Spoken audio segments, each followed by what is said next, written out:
Welcome back to Roots of Fear, where the darkest stories hidden in shadows we uncover. Tonight, we delve into the peculiar tale of a woman whose collection transcended a mere hobby, becoming something far more sinister within a stately home's quiet corners. Over the sleepy village of Thornwick, Ashford Manor cast a long shadow. Atop a gentle hill it was perched, its Victorian facade of weathered stone and ornate gables having witnessed the passing of generations since 1873.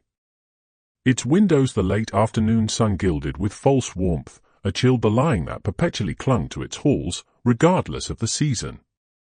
Within those walls resided Lady Eleanor Ashford, the last of her bloodline. A widow she was, who had outlived not only her husband but her children as well. Through the vast rooms, she moved with the quiet grace of one to loss accustomed. Impeccably coiffed was her silver hair, her clothing never less than immaculate, despite there being no one left to impress. Politely but distantly, the villagers spoke of her. Respectfully they nodded during her rare appearances in the village shop or at Sunday service, but beyond pleasantries about the weather, conversation never ventured. Perhaps her impenetrable dignity kept them at bay.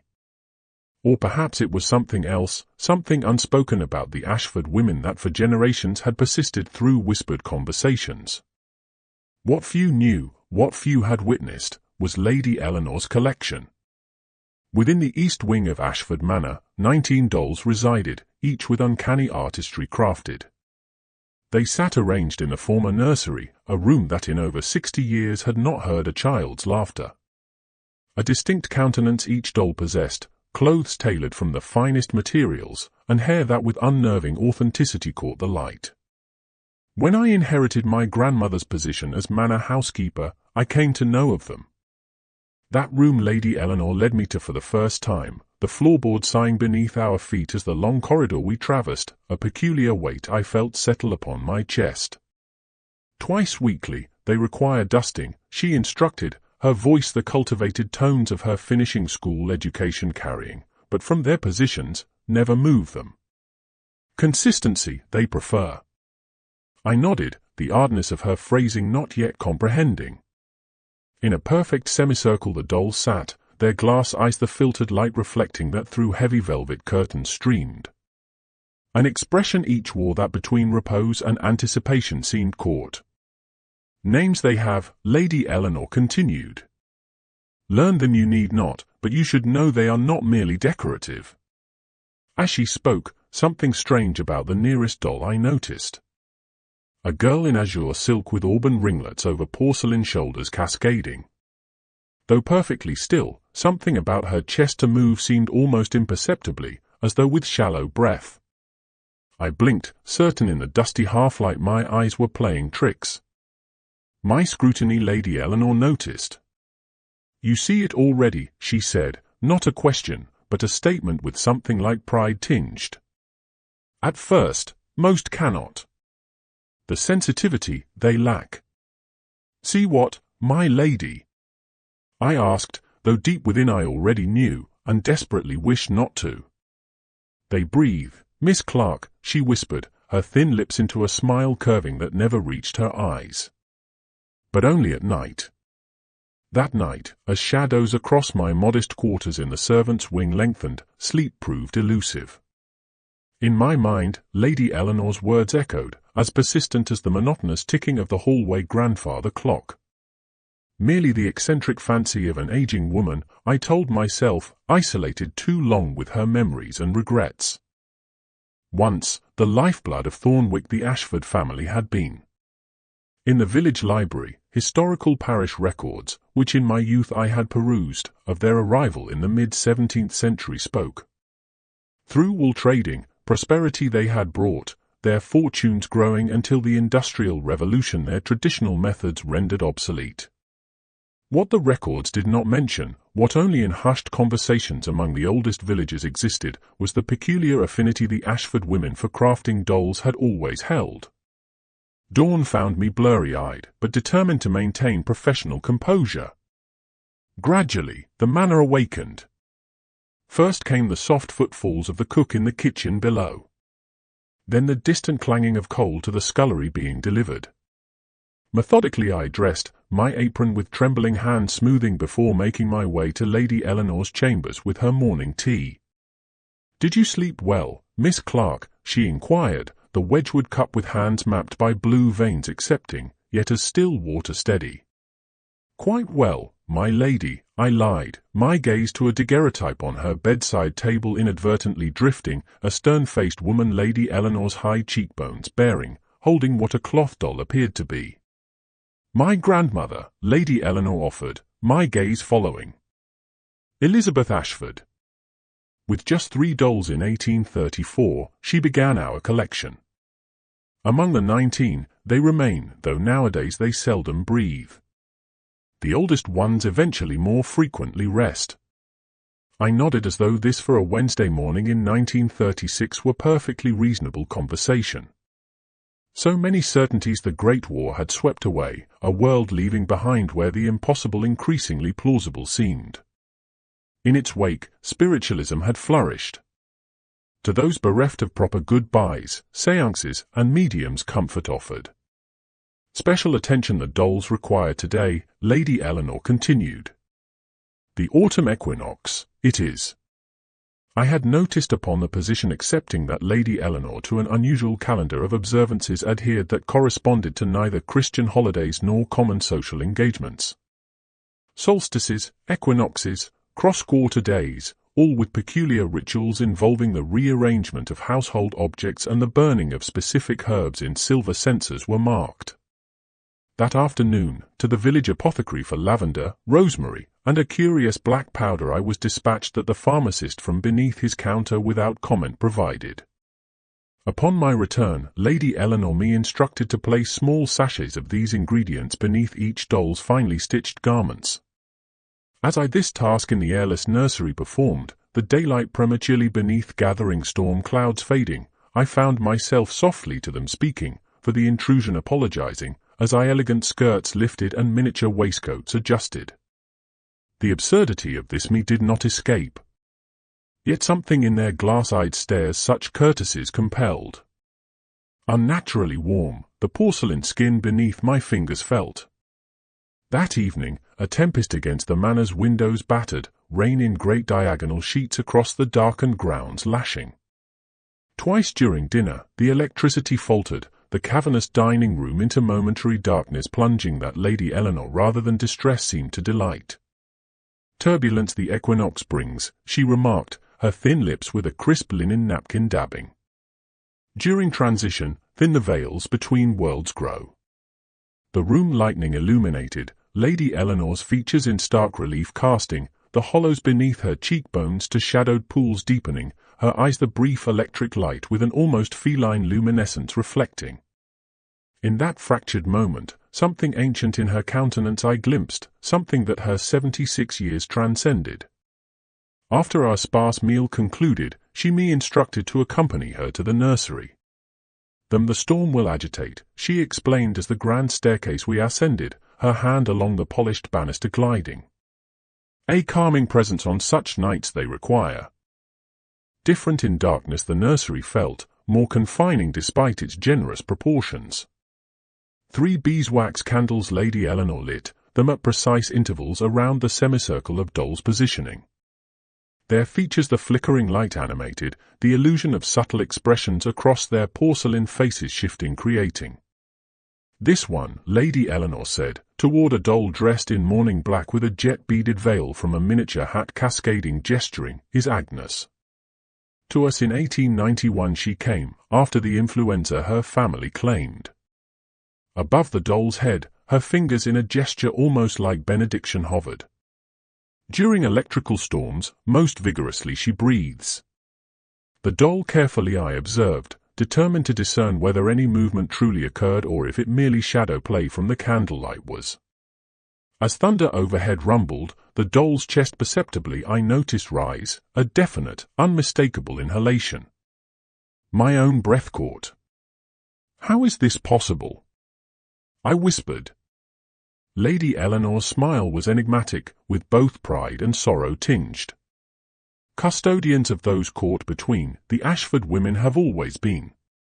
neither fully departed nor truly present, souls to this realm by unfinished business tethered or too suddenly from life severed. Toward another doll she gestured, a boy of perhaps 12, dressed in an Eton collar and short pants, his painted face a smattering of freckles across the bridge of his nose bearing. After a riding accident in 1904, young Master Timothy arrived. His mother in Hampshire his lingering could not bear, but him let go could not. Of our sanctuary, she heard. A terrible understanding to dawn began. These dolls contain. Not contain, Lady Eleanor gently corrected. They house. Temporarily. To its separation from the flesh gradually acclimate, a proper vessel the spirit allows. Eventually depart, most do completely. For decades, only the most traumatized linger. Toward the door, I found myself backing, my heart painful percussion against my ribs thrumming. The sachets of herbs. I managed. Comfort, she said simply. Even the disembodied deserve small kindnesses, Miss Clark. Another flash of lightning, another collective rise of 19 miniature chests. In the momentary brilliance, I saw tears, actual moisture, on the porcelain cheek of the boy called Timothy gleaming. The chamber clock in the entrance hall told midnight, its sonorous chimes through the manor's timber and stone like a funeral dirge reverberating. Awake I lay in my narrow bed, the sheets about my legs from hours of restless turning twisted. The storm had subsided, a preternatural stillness leaving behind that every creak and settling of the ancient house seemed to amplify. What from my bed drew me, I cannot precisely say. Perhaps curiosity, perhaps some nameless compulsion that at the edges of my consciousness tugged. With trembling fingers, I a candle lit and myself in a woolen shawl against the perpetual chill that haunted Ashford Manor's corridors wrapped. The floorboards beneath my slippered feet as I my way toward the east wing made protested. Through tall windows, moonlight streamed, elongated rectangles of silver-blue luminescence across my path casting. At the end of the corridor, the nursery door stood, its brass handle in the darkness like a solitary eye gleaming. I hesitated, my hands inches from the metal suspended. From within came the softest sound, a susurration so delicate it as the whisper of wind through eaves might have been dismissed, had the night not been so utterly still. A collective inhale followed by the gentle exhalation of 19 distinct breaths. My fingers around the handle closed, cold and unyielding beneath my touch. Without a sound, the door opened, as though the hinges in expectation of nocturnal visitors had been recently oiled. Precisely as we had left them, the dolls Saturday. Yet something fundamentally in their demeanor had altered. Their postures remained fixed, their painted eyes still at the same invisible horizon gazed, but an ineffable presence the room filled, an awareness that against my skin like static electricity prickled. As my candle I raised, the flame a scene that a strangled gasp from my throat extracted illuminated. Surrounding each doll was the faintest outline of translucent mist, anthropomorphic in form, yet as morning fog insubstantial. These diaphanous shapes beyond the doll's physical boundaries extended, limbs more elongated, torsos more developed suggesting, and faces, God help me, faces with expressions of such profound melancholy that unbidden to my eyes tears sprang. The boy Timothy a misty appendage possessed that toward a wooden rocking horse in the corner reached, forever denied the simple pleasure of play. Agnes, the veiled mourner, vaporous arms as though perpetually for loved ones long since committed to the earth reaching extended. Most disturbing of all was a doll I had not previously particularly noted. A young woman in a nurse's uniform from the Great War, her porcelain face beneath a starched cap serene, the spectral nimbus surrounding her more substantial than the others was, and within its cloudy penumbra, the distinct shape of bandaged wounds across her throat and chest discerned. Across the room, her ethereal eyes mine found, my presence with terrible cognizance acknowledging. A sudden pressure against my mind I felt, like fingers gently at the edges of my thoughts probing. Through me, foreign emotions cascaded. Loneliness, resignation, and beneath those, a hunger so profound it my knees buckle made. Connection beyond their porcelain prisons, these entities, these fractured souls, desired. Someone sensitive enough for, they've been waiting, came Lady Eleanor's voice behind me, my heart with terror to cease causing. Someone young, with enough life force to share. My back against the nursery wall I pressed, the chill of the plaster through my nightgown seeping as Lady Eleanor entered. No candle she carried, yet with the confidence of one who no light to navigate these haunted spaces needed she moved. What precisely by your share do you mean? I managed, my voice scarcely above a whisper. Lady Eleanor toward the semicircle approached, her silver hair in the moonlight gleaming. One hand she extended to caress the cheek of a doll I had not previously noted, a small figure in Edwardian dress with a peculiar vacancy to its painted expression. For generations, as conduits the Ashford women have served, she explained, her tone suggesting she merely household accounts rather than matters supernatural was discussing. The anchor we provide, but beyond what herbs and observances can provide, nourishment the vessels require occasionally. As if to her touch responding, the misty aura around the Edwardian doll faintly pulsed. With mounting horror I observed that the ethereal outline more substantial than it moments ago had appeared seemed. "You've been watching me since my arrival," I said, comprehension with terrible clarity dawning. My sensitivity evaluating. Lady Eleanor nodded, satisfaction in her thin smile evident. By chance, 19 is not a number chosen. This figure, the collection must never exceed. Maintained, balance must be. Toward an empty chair positioned at the periphery of the semicircle she gestured. A chair I for whoever tended to the dolls had previously assumed was meant. The ritual my grandmother established. My mother it maintained, as did I. But weaker I grow, and restless they grow. From beneath her dressing gown, Lady Eleanor a small, leather-bound journal withdrew. Its binding with age cracked. The Ashford custodial record, she explained. In my trembling hands, it she placed. Study it carefully. You'll roll before you accept the obligations you'll need to understand. I've no agreement to accept any role made, I protested, though my fingers me by opening the journal's weathered cover betrayed. The first page an inscription in faded sepia ink bore, asterisk herein recorded be the sacred trust of ye Ashford lineage, commenced in ye year of our Lord 1647 by Margaret Ashford, first custodian of ye between souls. Let no woman undertake this burden without full knowledge of its weight and duration. Ye 19 shall remain in balance until released by proper observance or replaced by newcomers of greater need. Asterisk. Following were pages of meticulous documentation, names, dates, circumstances of each soul's tethering to their vessel. In the margins, notes detailed rituals for various seasons, ingredients for the sachets, and observations about individual dolls' behaviors during specific celestial alignments. Without assistance, they cannot depart, Lady Eleanor said softly. And without a successor, I cannot continue. As if her statement punctuating, the spectral mist surrounding each doll toward me with incorporeal tendrils to reach seemed. The pressure against my mind intensified, not invasive now, but beseeching. Their collective longing for release I felt, for completion of whatever unfinished business them in this liminal state held. And if I refuse? I whispered, my gaze from the journal's cryptic entries tearing. Lady Eleanor's expression slightly hardened. A choice there always is, Miss Clark.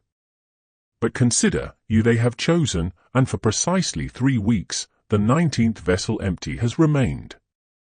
With dawning horror, I realized that was exactly how long I at Ashford Manor had been employed. The Ashford custodial record in my hands trembled as Lady Eleanor's words in the air between us hung. The 19th vessel, empty for precisely the duration of my employment. Across the leather binding, my thumb I ran, the subtle indentations feeling where countless fingers before mine similar paths had traced. Too precise the coincidence was to ignore, yet my mind against its implications rebelled. 3 generations of Clark women the Ashford family have served, Lady Eleanor continued, her voice a hypnotic cadence taking. Your grandmother, your mother, and now you. No mere accident of employment this is, Miss Clark. Something cold down my spine slithered. A realization that the position of housekeeper always more than it appeared had been. My mother's peculiar reticence whenever Ashford Manor was mentioned I recalled. How she absently the hollow of her throat would touch and the subject change. She service here when I was merely 5 had left, ill health citing, though she never the nature of her ailment specified. My mother, I whispered. Your previous apprentice she was, Lady Eleanor supplied. Remarkable aptitude she showed, but the necessary fortitude lacked. Without becoming lost in the process, prolonged communion the 19th vessel requires someone who can withstand. Behind a cloud the moon slipped, momentarily the nursery into deeper shadow plunging. In that darkness, the dolls' collective breathing to synchronize seemed. 19 miniature chests as one rising and falling. When moonlight returned, I with alarming clarity noticed that the chair at the edge of their semicircle now a small object held that there moments before had not been, a featureless doll form, the exquisite detailing of its companions lacking. A blank canvas awaiting personalization. My gaze Lady Eleanor followed. The 19th vessel, she confirmed. Prepared but uninhabited. It awaits either a new arrival, or what? I demanded, though the hollow pit in my stomach I already knew suggested. Or a caretaker who in her obligations fails.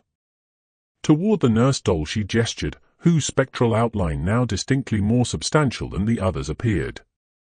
A potential custodian like yourself, Nurse Catherine once was. Too long she hesitated between commitment and refusal. Her essence the vessel sensed and claimed in portions until enough to fashion a permanent residence there was. At the nurse doll with renewed horror I stared, the precision of her uniform noting, the delicate features that more lifelike than painted porcelain should allow seemed. Where I stood once she had stood, the same impossible choice contemplating. The journal in my hand suddenly heavier felt, as though the accumulated experiences of past custodians' physical weight to its pages added. I to a random entry dated May 12, 1921, opened, Agnes restless as anniversary approaches grows. Additional verbena in her sachet requires and 20 minutes of direct moonlight. During last night's lunar eclipse, separation Timothy attempted. Manifestation as far as the corridor reached before dissipating. Progress, though incomplete. Crowded the between space grows. Regarding Nurse Catherine's vessel, decision before midsummer must be made. Until dawn you have, Lady Eleanor said, her voice with what might have been compassion softening. To decide whether custodian or collection you shall become. 3 times the grandfather clock in the entrance hall chimed, each metallic note through the oppressive silence of Ashford Manor vibrating. 3 hours until dawn. 3 hours to a decision that would irreversibly the course of my existence alter. Lady Eleanor had departed, me with the journal and the watchful glass eyes of 18 inhabited vessels leaving, and one that patient and hungry for resolution waited. I turned to the journal's earliest entries, seeking understanding in the origins of this macabre tradition. The pages crackled beneath my fingers, yellowed parchment covered in the spidery handwriting of Margaret Ashford. In ye frightful year of 1647 when civil war did ravage our lands and brother against brother turned, I discovered ye method whereby souls untethered might be granted temporary harbour. My first attempt with ye remains of my daughter Elizabeth, God rest her innocent soul, taken by ye sweating sickness in her 6th year, proved efficacious beyond expectation. Ye clay mixed with ash of rowan and ye child's own hair, shaped in her likeness and baptized with 3 drops of my blood under ye dark of ye moon, did house her spirit when it would otherwise wander lost. She breathes at night, and sometimes I feel her tiny fingers upon my cheek when I sleep. Beneath this entry was fixed a brittle scrap of what appeared to be a parish record, its edges crumbling with age. June 12, 1647. This day did good wife Margaret Ashford present herself to ye church, claiming visitations from her deceased daughter. She carries a clay likeness which she claims breathes. Ye woman seems sound of mind despite her grievous loss and brings comfort to others similarly bereaved. She has fashioned small likenesses for widow Harrington's twins lost to ye Flux and for young Thomas Miller taken by ye King's army and reported fallen at Naseby Field. Local physician reports ye Ashford woman has unusual knowledge of herbs and simples, though denies any commerce with ye devil or practice of witchcraft. Her ministrations to ye grieving appear benevolent in nature, though we shall observe with Christian vigilance. These earliest records illuminated the Ashford tradition as one born of compassion rather than malevolence. A mother's desperate attempt to protect her child's wandering spirit in an era when infant mortality claimed half of all children before their 10th year. The English Civil War had left countless souls violently severed from their mortal coils, creating what Margaret Ashford termed ye great disorder of spirits. I traced the collection's expansion through subsequent generations, noting how the practice evolved from community service to jealously guarded family secret as accusations of witchcraft grew more dangerous. By the 18th century, Elizabeth Ashford had refined her grandmother's crude clay figures into more sophisticated porcelain vessels, coinciding with the fashion for imported Chinese dolls among wealthy households. As I read, the spectral manifestations around each doll seemed to pulse with greater intensity, as though my attention strengthened their tenuous connection to the physical world. Most disturbing was a notation from 1882, penned in violet ink. The vessels require more than ritual observation to maintain proper containment. They hunger for essence, for the vital force that they themselves have lost. Without regular communion with the living, they grow restless and may seek nourishment through less regulated means. The unfortunate incident with the scullery maid confirms my suspicion that uncontrolled feeding is both dangerous to the household and detrimental to the vessel's eventual release. I closed the journal. The implications of this entry chilled me more thoroughly than the manor's perpetual cold. The 19th vessel sat in ominous expectation, its featureless face catching moonlight like a blank canvas awaiting its first brushstroke.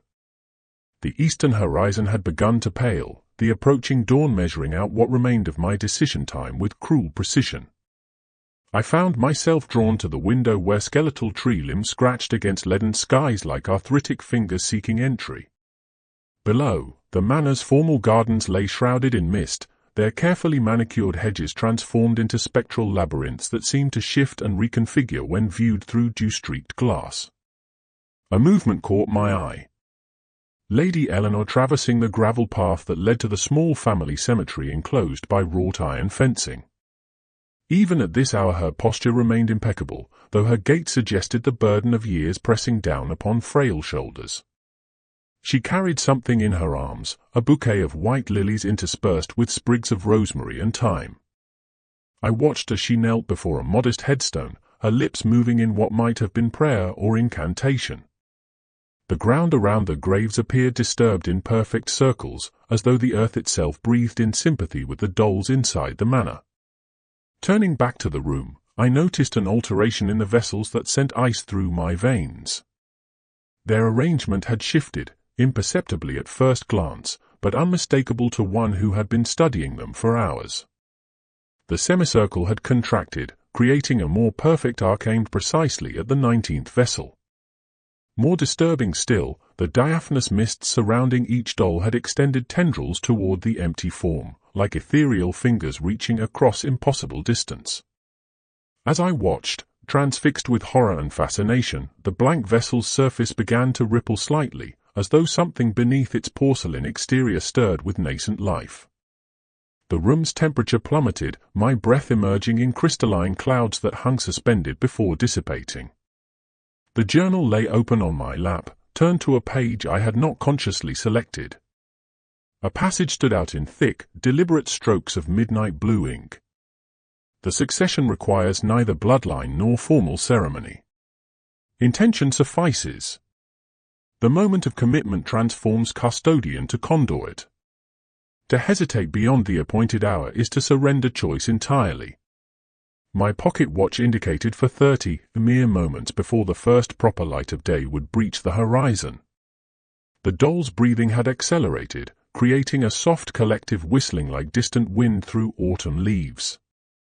Their glass eyes gleamed with expectation, reflecting candlelight with unnatural brilliance.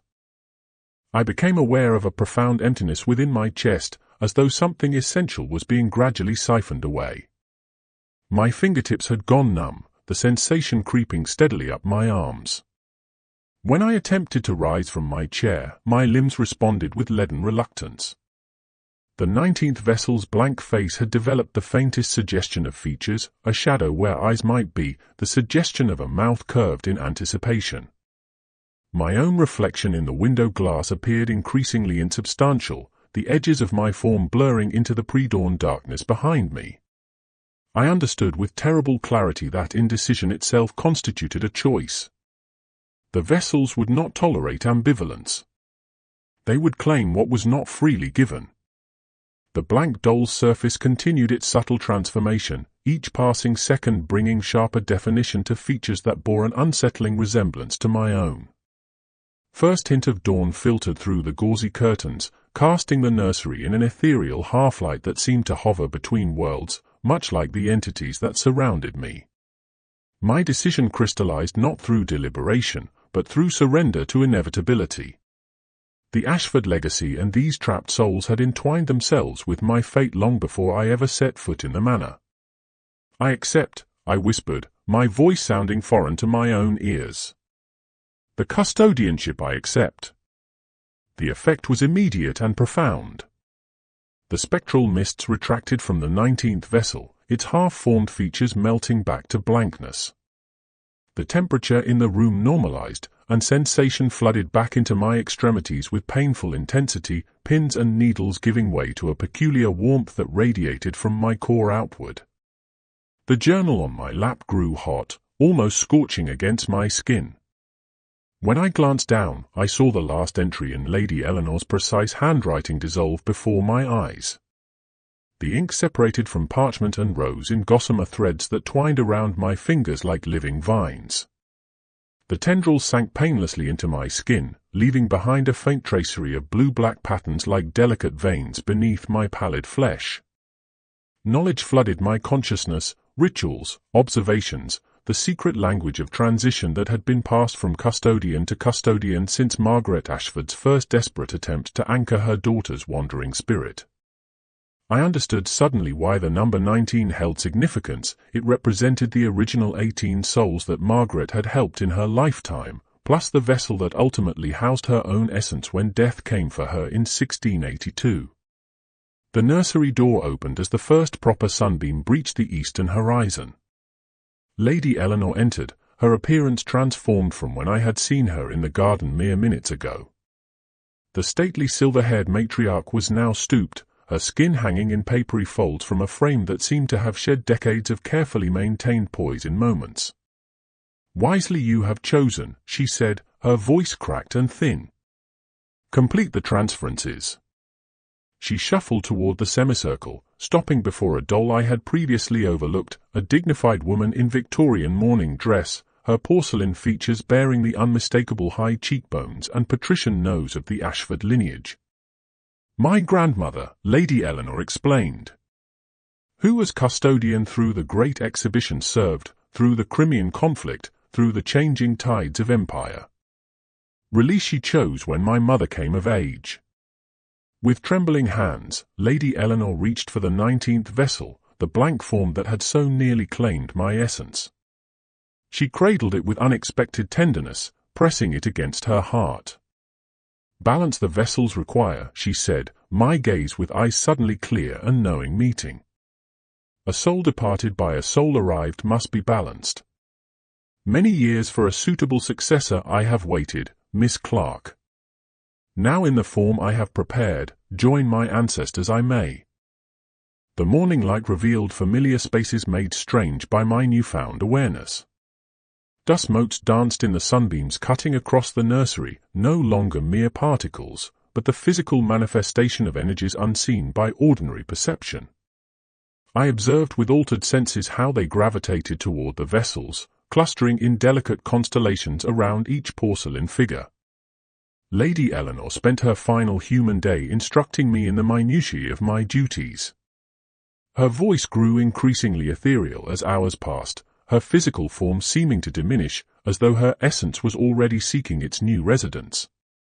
By twilight, she had transferred the keys to every chamber in Ashford Manor to my keeping, most importantly, a small iron key to the hidden cabinet concealed behind the library's false panel of bookshelves. The original grimoire, she whispered, the cold metal into my palm pressing.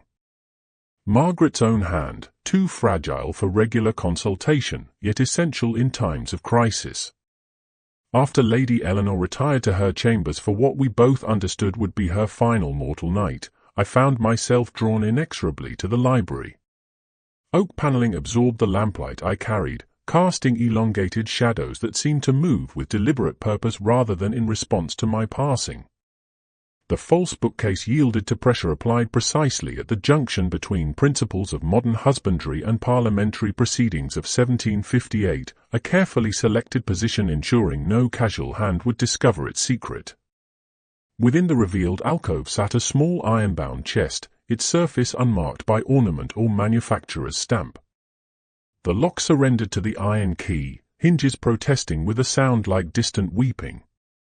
Inside, nestled in faded purple velvet, lay a slim volume bound in what appeared to be human skin, a suspicion confirmed by the barely discernible pattern of paws across its surface. Though the Ashford custodial record had provided practical guidance, this ancient text contained the theoretical foundations of the practice. Margaret's cramped handwriting filled pages of vellum with observations on the nature of souls, the properties of vessels, and the metaphysics of the between space she had discovered through tragic necessity. One passage arrested my attention completely. Ye vessels must never be transported beyond ye boundaries of consecrated ground. Movement disrupts ye delicate tethering of spirit to form. 3 attempts to relocate ye collection during ye which persecutions resulted in catastrophic dissolution.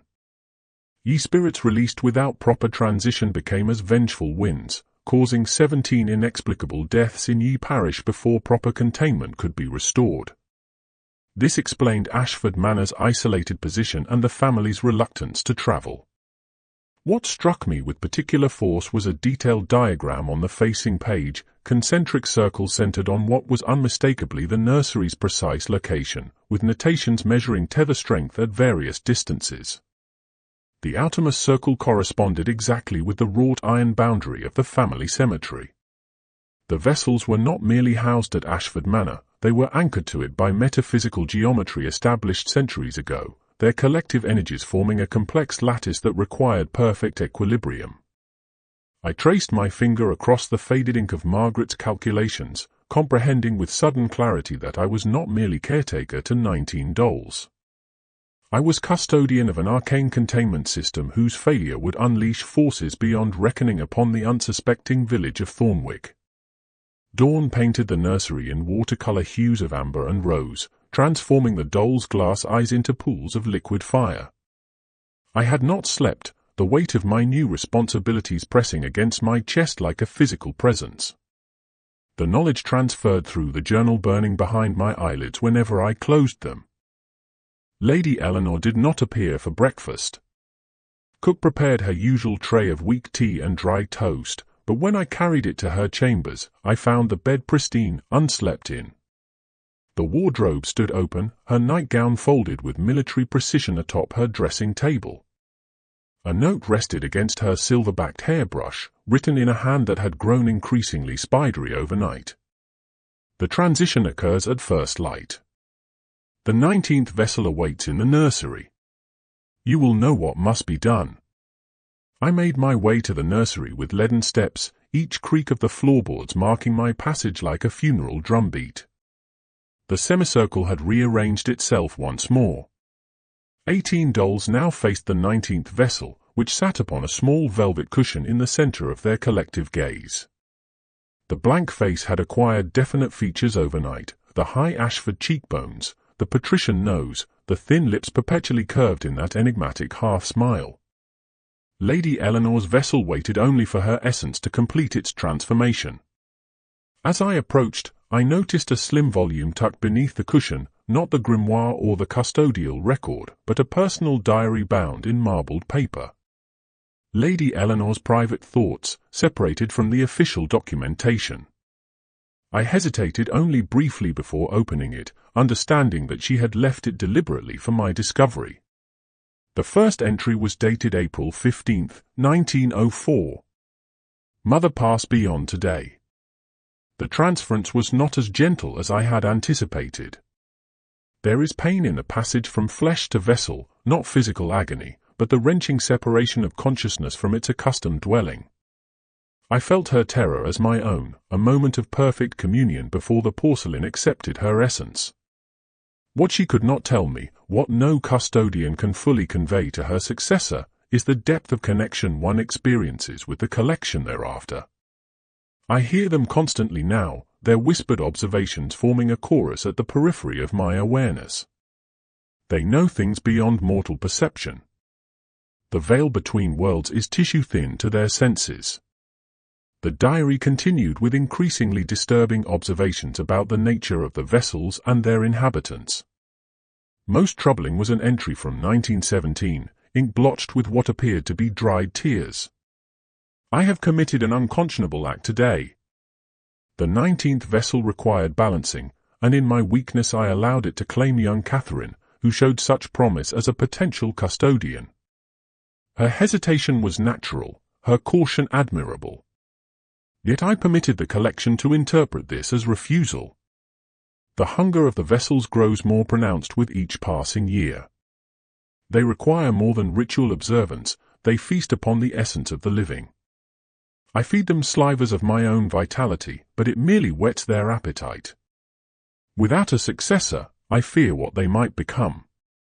As I closed the diary, the 19th vessel, Lady Eleanor's vessel, exhaled visibly, its porcelain chest rising and falling in perfect synchronization with the others. 18 had become 19 once more. Balance was restored, and within my mind, 19 distinct voices whispered in perfect harmony. "Welcome, custodian." The unfamiliar weight of responsibility settled across my shoulders like an ancestral cloak as I moved through the manor the following day. Each floorboard's protest beneath my feet seemed to whisper secrets. Each draft carried fragments of conversation just beyond comprehension. I found myself pausing at odd moments, head tilted slightly, listening to voices that existed at the threshold of perception, 19 distinct personalities that now formed a constant backdrop to my thoughts. Lady Eleanor's meticulous records indicated specific requirements for this day after transition. The vessels would be particularly vibrant, their consciousness heightened by the energy released during the transfer of custodianship. They required special attention, a mixture of chamomile, valerian, and a curious purple flower preserved in the manor's glass conservatory that appeared in no botanical guide I had ever encountered. As I gathered these ingredients in a silver bowl, morning light fracturing through the conservatory's leaded glass, I became aware of a presence behind me, not physical, but a concentration of attention that raised the fine hairs at my nape. "Catherine," I said without turning, somehow certain of which vessel had extended its awareness to observe me. The air shimmered with what might have been gratification at being recognized. A subtle pressure against my consciousness conveyed approval, followed by gentle guidance as my hands reached for a sprig of dried lavender I had overlooked. The nurse's knowledge of medicinal preparations apparently transcended her porcelain confinement. This silent communion continued as I ground the herbs with mortar and pestle, the rhythm of the work falling into synchrony with the collective breathing of the vessels upstairs. The boundaries between my awareness and theirs grew increasingly permeable, fragments of their memories flickering at the edges of my vision, a child's birthday celebration in 1872, the crushing darkness of a mining accident in 1903, the thunderous cacophony of the front as seen through a field medic's desperate eyes. "You must establish boundaries," came a voice, not from the air, but from within my own thoughts, carrying the refined cadence of Lady Eleanor's speech. "The vessels will consume your identity if permitted. We are custodians, not vessels ourselves." Her wisdom arrived with the clarity of revelation. I straightened my spine, mentally constructing partitions between myself and their encroaching presence. The chorus of whispers receded to a manageable murmur. With renewed purpose, I carried my herbal preparation to the nursery where sunlight now bathed the semicircle in golden illumination. Each vessel appeared more vivid somehow, their painted features seeming to possess depth and animation beyond mere craftsmanship. Lady Eleanor's vessel, the newest addition, watched with particular intensity, her painted lips curved in that familiar enigmatic smile that had characterized her human countenance. I approached each doll methodically, applying the herbal mixture to specific points, behind porcelain ears, at the hollow of miniature throats, across tiny palms. As I worked, I found myself whispering their names, acknowledging their individuality, their personhood preserved in these artificial forms. When I reached Timothy, the boy with freckles, his vessel trembled slightly beneath my fingertips. A wave of loneliness washed over me, his loneliness, I realized, followed by profound gratitude for this simple act of recognition.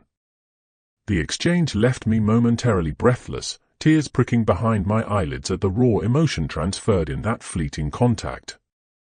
Light grew treacherously thin as afternoon surrendered to evening, the nursery's tall windows reflecting my haggard countenance back at me with merciless clarity. I had not anticipated how the vessels would drain me, and not through malevolence, but through the sheer gravitational pull of their need. My limbs felt leaden, my thoughts sluggish, as though wading through molasses. The Ashford women before me had made this arrangement seem almost elegant. Lady Eleanor maintained immaculate appearances until her final transformation. How naive I had been to imagine this custodianship as merely peculiar rather than consuming. Beyond the windows, a peculiar mist had begun to gather across the manor grounds, coiling like spectral serpents around the ancient oaks that stood sentinel at the property's edge. The fog possessed an unnatural quality, too purposeful in its movements, too selective in which areas it enveloped. It avoided the family cemetery entirely, while pressing against the manor's stone walls with what appeared almost like yearning. They sensed the transition, came Lady Eleanor's voice from within my mind, no longer merely my imagination, but her actual consciousness reaching through the veil of porcelain containment. Entities beyond our 19. The equilibrium shift attracts attention from those who wander without vessels. A hollow dread pulled in my stomach as I observed the mist thicken, pressing against the leaded glass with palpable intent. The temperature within the nursery plummeted until my breath emerged in crystalline clouds. The candles I had lit guttered without breeze, their flames shrinking to mere pinpricks of gold against encroaching shadow. I felt rather than heard the collective anxiety of the vessels as they observed this phenomenon. Their breathing quickened, the subtle expansion of porcelain chests becoming more pronounced. Young Timothy's vessel emitted a faint high-pitched keening that resonated in the hollow spaces behind my breastbone. You must strengthen the boundaries, Lady Eleanor's consciousness instructed with urgency previously absent from her measured tones. The grimoire, the protection ritual. The library seemed impossibly distant, requiring a journey through corridors grown strange and elongated in the gathering darkness. As I reluctantly turned from the nursery windows, the doll's glass eyes followed my movement with desperate intensity that transcended their fixed positions. The corridor outside stretched before me like a throat, wallpaper patterns writhing with subtle animation in my peripheral vision. Ancestral portraits lining the passage appeared altered, their painted eyes following my progress, their lips parted as if arrested mid-whisper. The distance to the staircase seemed to expand with each step I took, the floorboards beneath my feet creaking with sounds more akin to suppressed voices than settling timber. The mist outside had found ingress somehow, tendrils of it seeping beneath window sills and around door frames to curl around my ankles with gelid persistence. Each wisp carried impressions, fragmented emotions and memories not my own, voices pleading in languages I had never learned yet somehow understood in their desperate essence. They hungered for what the 19 possessed, form, containment, the possibility of eventual release through proper observance. These were the truly lost spirits without anchor or advocate, their consciousness eroding with each passing decade into mere emotional impressions, longing, rage, confusion, despair. My fingertips brushed the cool solidity of the library doorknob, its brass surface offering momentary anchor against the dissolution threatening my sense of self beneath this psychic onslaught. The grimoire waited within ancient knowledge to fortify boundaries that were never meant to be merely physical. The ritual demanded precision. With trembling hands, I removed Margaret Ashford's grimoire from its resting place, the ancient leather binding warm beneath my fingertips as though possessing its own dormant vitality. The protective sigils described within required materials I recognized from Lady Eleanor's meticulous inventory: cinnabar powder, beeswax harvested during a waning moon, silver filings from a mirror that had witnessed at least one human death. Within the library's confines, the encroaching mist appeared momentarily hesitant, curling at the threshold like a predator uncertain of its quarry. I worked swiftly, arranging 19 white candles in the precise geometric pattern illustrated on the grimoire's yellowed pages, a nonagonal form enclosed within a larger circle, each point marked with symbols whose meanings I understood through knowledge not my own. "Divide your essence carefully," came Lady Eleanor's guidance, her consciousness now a steadier presence amidst the cacophony of the vessel's collective anxiety. "The ritual requires vitality, but you must not deplete yourself beyond recovery."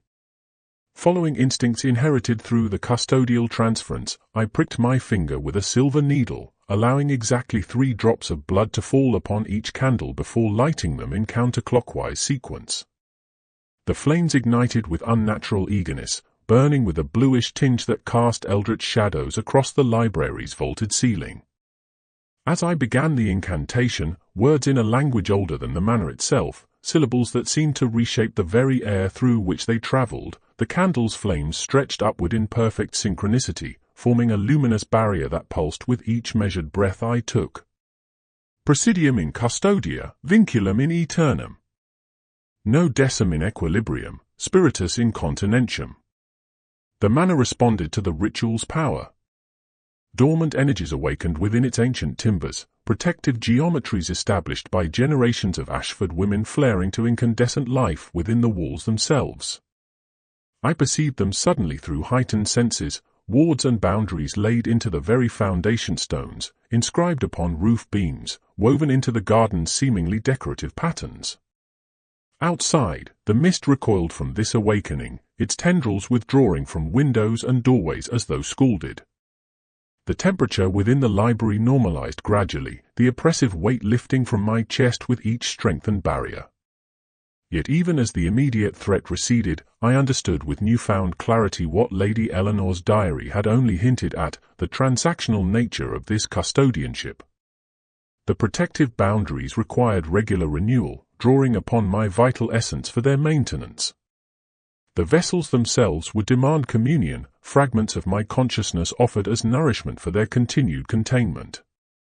This was the sacrifice the Ashford women had made for generations, the slow diminishment of self in service to the 19.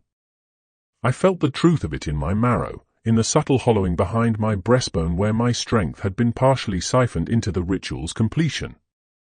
As the final words of the incantation faded from my lips, I perceived a momentary thinning of the veil between worlds, a glimpse into the between space where countless entities drifted in formless yearning.